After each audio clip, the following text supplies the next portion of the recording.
Learn a new embroidery stitch that is both decorative and unique. The Cretan stitch is a simple stitch but has many variations to give you different looks. I'll be showing you how to sew a closed and open Cretan stitch. Grab your needle and thread and let's get started. First, I'll show you how to create the open Cretan stitch. Now make sure that your fabric is in an embroidery hoop and you draw 4 parallel lines. The closer the lines are together, the smaller the stitch will be. For this demo, I'm going to label my lines A, B, C, and D, and I prefer to do my stitch going vertical, but if you prefer doing horizontally, that's up to you. The very first thing I'm going to do, I'm coming up from underneath and I'm going to start on line A.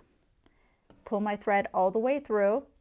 Go down on line D, but instead of just going directly across, I'm going to go down about 1/8 of an inch from where it is on point A.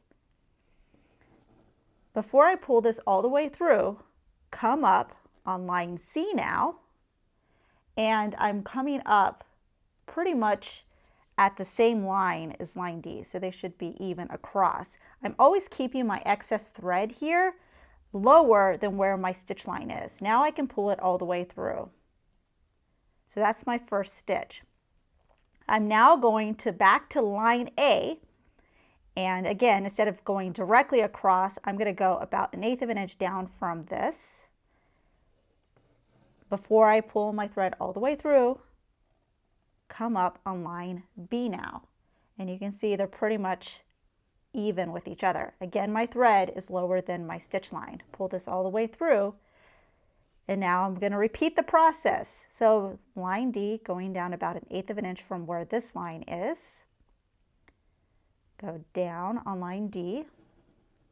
Come up on line C before I pull it all the way through, trying to keep my point C even with my point D.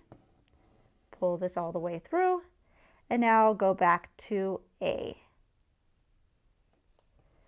So when you're first starting, it's easier to create these lines. I'm just using a fabric marker that'll disappear after 48 hours, coming up at point B, because it just helps keep you organized.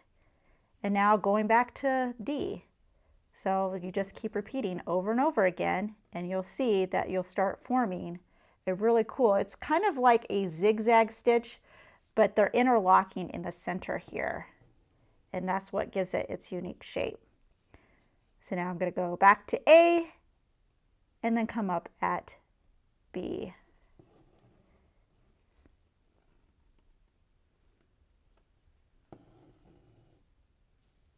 Once you have mastered the open Cretan stitch, you should have no problem doing a closed Cretan stitch. The difference is my stitches are going to be closer together, and my B and C line are also closer together.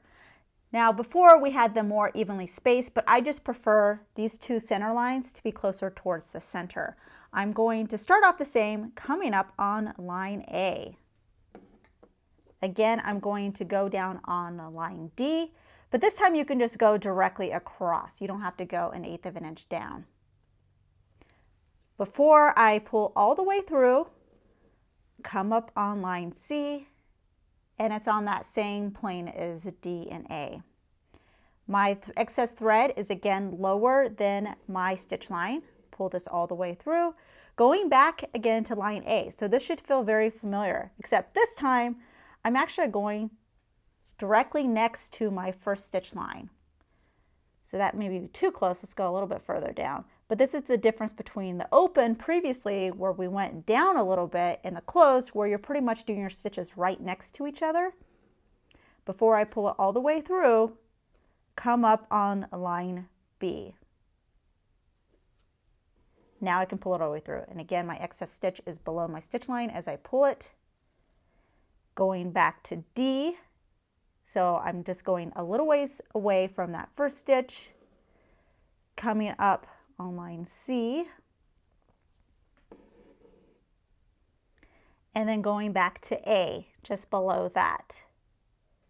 So this stitch takes a little bit longer than the previous stitch because those stitches are closer together. You don't go as fast, but it actually creates a really cool effect, because what it's doing is it's creating flat stitches here on the end, and then it's intertwining the stitches here in the center. You can see they're kind of doing a small zigzag stitch. I kind of think of it as a spine where you have the ribs coming out here and then you have it building up in the center, creating more of a braided look. So going back to A, coming up at B, going to D, and then coming up at C. And just keep repeating it until your area is stitched as far as you would like it. Here are some finished examples. We have the open Cretan and a double Cretan where I just did 2 open Cretans on top of each other, shifting one over. Both of these could be used as a decorative border or could be stitched on top of a seam line like with a crazy quilt. My leaf is an example of a closed Cretan stitch. In this case, my B and C line are right next to each other so that the spine of my stitch is really skinny. This type of stitch is being used as a filler stitch. Both variations of the stitch are really pretty and make a wonderful addition to your project. We hope you enjoyed this tutorial. Please subscribe to get notified of our weekly releases. Also check out ProfessorPincushion.com to view our complete library with well over 350 sewing tutorials.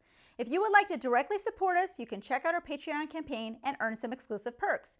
Thanks for watching.